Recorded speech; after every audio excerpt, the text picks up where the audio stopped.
जय जगन्नाथ।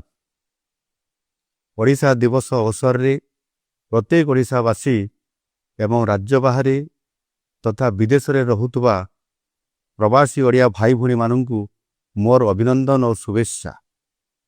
महाप्रभु श्री जगन्नाथों आशीर्वाद रे ओडिशा आज एक स्वतंत्र राज्य भाव 90टी गौरवमय वर्ष अतिवाहित करी विकास पथरे आगे चली। भाषा भित्तिरे प्रथम स्वतंत्र राज्य होबार गौरव हासिल करिछि आम ओडिशा।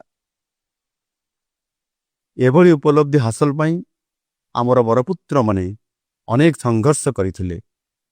एही अवसर रे समानक प्रति मोर भक्तिपूत श्रद्धांजलि अर्पण करुछि। ओडिया जाति तार भाषा साहित्य और संस्कृति पई सबुबले निजर अस्मिता को अनुभव करि आसिछि।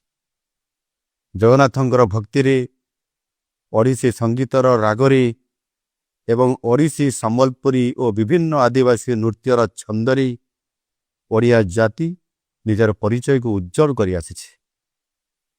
ओडिया पुओ झियो माने विश्वर जो कूଳରେ रहिले भी माटी माँ र संपर्क को भूली नहांती।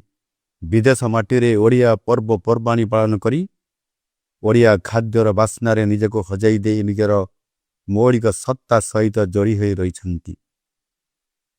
90 वर्षर लंबा यात्रा अनेक घात प्रतिघात दे ओडिशा आज विकास यात्रार एक उत्साहजनक मोड्रे पहुंची।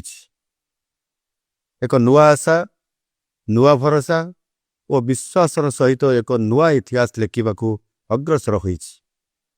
आगामी 10 वर्ष स्वतंत्र ओडिशा तार 100 वर्ष पूरण करिवो। जेतेबेले ओडिशा हेब समृद्ध ओडिशा ता सहित विकसित भारत रे देशर ग्रोथ इंजिन हेबा पाई मध्य आम ओडिशा प्रस्तुत। एही 10 वर्ष प्रत्येक ओडियांक पाई संकल्पर वर्ष हेउ। आसंतु आमे समस्ते प्रत्येक ओडिया जोंठी रहिले भी समृद्ध ओडिशा गठनर लक्ष्य पूरण पाई प्रतिबद्ध होई काम करि चलिबा। वंदे उत्कल जननी।